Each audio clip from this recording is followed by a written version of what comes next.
Hey guys, Julian here, and today I'm going to be showing you how to make futuristic synths like Artbat. So I'm giving away the project file and the samples and the MIDI and all that kind of stuff and the presets from this video in the description for free. So make sure to check that out, and if you're patient on my Patreon, check there because they'll be available there shortly without a download gate. Anyway, let's get started. So this is the loop you heard in the intro. We're at 125 BPM, and the first sound I have here is this little stab, which sounds like this.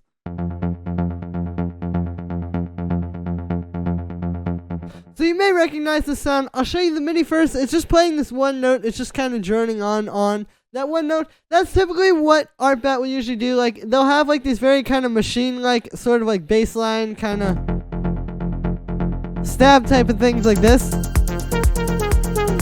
And then like this ARP and stuff like that is where a lot of the interesting kind of variation happens. So yeah, this is just very straight, just playing this one note the whole time through. It's just playing F. You can see basically what's happening is it's playing this little, like, I'll show it to you with the metronome.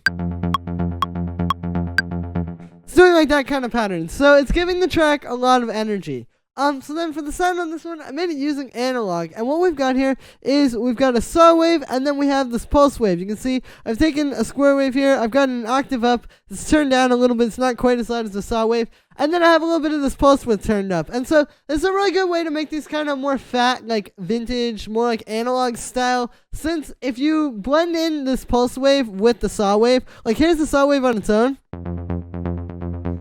It sounds kind of like a dead mouse pluck, or like very clean. But when we bring this in, you can hear it just gives the sound a little bit more texture, a little bit more of an interesting kind of like analog sound. And it's really subtle. You can see if I turn this up. Yeah, like you really don't want it to be too loud, but it just adds to the fatness of the overall sound. So I've got those two oscillators going into this low pass filter. You can see, yeah, we just got the low pass there. I've got the frequency there. Got an envelope on that. And that's pretty much it for inside of analog. After that, we've got a little bit of chorus. You can see that's basically what it's doing. I've just got it on there a little bit just to kind of give it a bit more space and a little bit more like dimension. You can hear when I turn it off and then when I turn it back on. Yeah, it just makes it a bit deeper. After that, we've got this echo, which is just doing 16th notes. You can hear that's adding to the background and giving it like a little bit more energy. You can see the dry wet is set like that. It's not too high. After that, we've got a bit of reverb. I got the dry wet there, the K time there. You can hear that. With this, you do want to have the reverb a little bit more subtle. If I start bringing this in, it can get to be too much very easily, so yeah. Then after that, we've got just a bit of saturation. You can see I've got the drive up, bit of bass frequency. This just makes it a bit fatter. Here's without it, and then with it. And then the last thing we have here is just a compressor sidechaining it to the kick and this EQ8 cutting out the low end. And that is it for the stab. So the next sound we have here is the bass, which sounds like this. So this is playing the same MIDI as what you heard up here. It's kind of like a very similar thing, but you can hear it's an octave down and it's a little bit of a different sound. So you can hear it's just kind of hoping to fill out the low end. The thing with these kind of tracks is you have to be careful, like with your basses. Like you don't want to just make like a long bass that's just playing like dur, dur, or something like that underneath this. You really need to make sure, you know, it fits with the groove of everything else and it really like fits into the track. Like this really needs to all be working together for the style. And so that's why I like doing basses like this for the style, where it's more like just kind of doubling up what this is doing. And like if you listen to this just on its own, the stab, this works for maybe like the break or something, but then when the drop comes, you need like that deeper low end. You can hear when I bring that in. So that's kind of the purpose of this layer. And then for the sound on this one, I made it using analog. You can see we've just got this pulse wave. I got a square wave, and then we've turned the pulse width down a little bit, going into a low pass filter, just like that stab. Nothing really too crazy there. Then after that we have an echo. This one's doing eighth notes, so I just wanted it to be a little bit different than the one up here, since this one was more of like a lead or like a stab kind of sound, I guess, and this is more of the bass. I wanted this one to stand out a little, so yeah, I still like having the echo on there. I think it's very good for adding like fatness to the sound. After that we have a bit of drum bus. So I like using drum bus. You guys may be seeing on the channel now that I'm using this a lot lately, but I really like using drum bus for synths. So here's without it. And then with it, you can hear it just takes the sound and it makes it so fat and like big and adds so much depth to it. And it's really good for making your sounds like have that really warm analog kind of fat sound. So I just got the drive up a little bit on that. You can see we've got that set to medium and we've got the crunch up a little bit. And that's really all that's doing. But you can hear it's actually kind of doing a lot, like when I turned it off and turned it back on again. After that, we have a bit of reverb. You can see pretty simple stuff here. Just a little bit, you know, you don't want your sounds to be completely dry. Even like basses can benefit from having a little bit of reverb on them. As long as it's not too much. Then after that, we've got a bit of saturation. You can see I've just got the drive there, bass frequency up a little bit. Here's without it. And then with it. So you can hear it's just kind of adding a bit more fatness to the sound. And then finally, we just have a compressor side chaining into the kick. So the next thing I have here is this little lead pluck little brass thing, which sounds like this.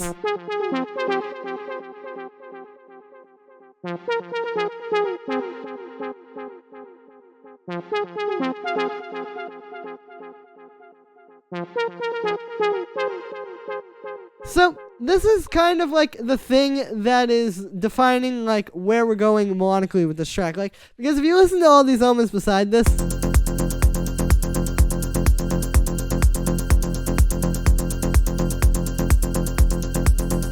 it's pretty ambiguous musically. Like, truth be told, if you wanted this to be in a major key, I guess you kind of could make it in one. Like, let's say with the stab, we'll just throw an A on there.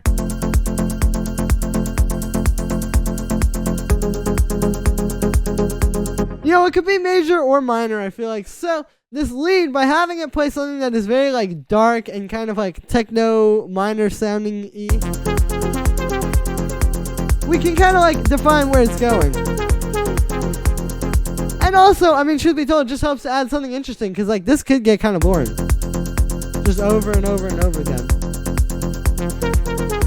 But having something like this in there makes it a bit more interesting. So, I'll show you the notes on this one. It's just playing, like, this little thing where it's basically just playing around an F minor chord, to be honest with you. Like, you can see we got F, and then it goes up to G sharp, another G sharp there, then back down to F, then C, which is just the fifth. Like, these are all notes that are in the G minor chord, or the F minor chord. We got another C up there, and then I guess there's a G. That's just one note down from G sharp, which is in the F minor chord. And then, yeah, same thing with pretty much all of these. I guess there's an A minor there, but that fits with the key. But yeah, and then you can see we've also got these little sliding notes here. So I'll talk about this when we get to the actual synth sound. But you can see, like, there are these little kind of like,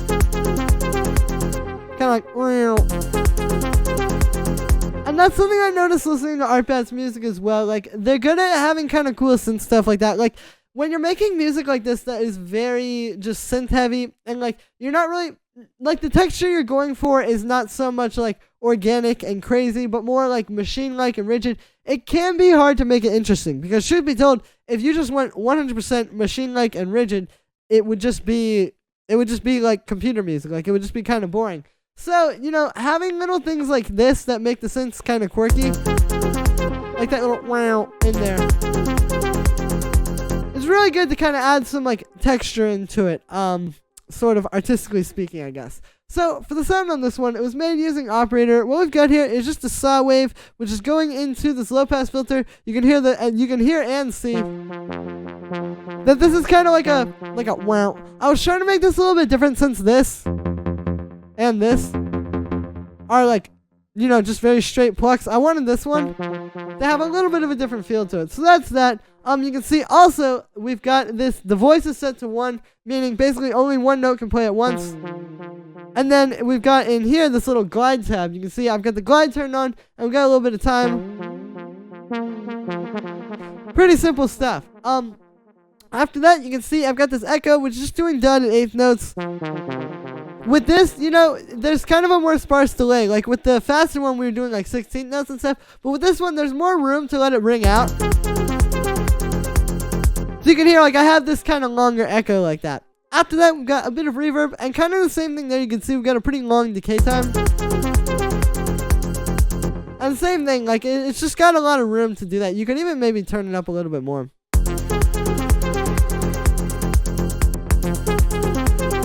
You know, something like that.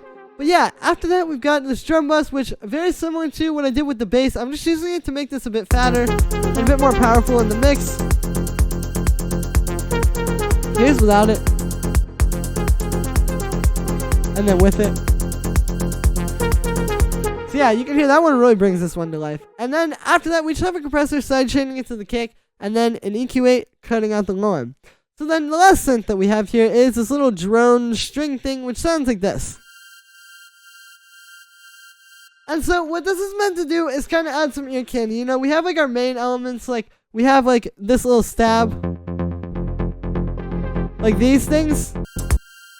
And you can hear, if the track is just those, it's kind of like, it's not quite enough. Like you still need a little bit more musically speaking. So that's where this comes in.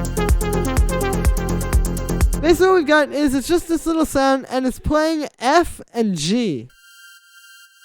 2 notes, and you can hear it creates this kind of like tense feeling, which is really helping to add to this like very minor feeling I'm trying to add to this track. Like I'm saying, like if you just had the stab and the bass, if we wanted to make this major,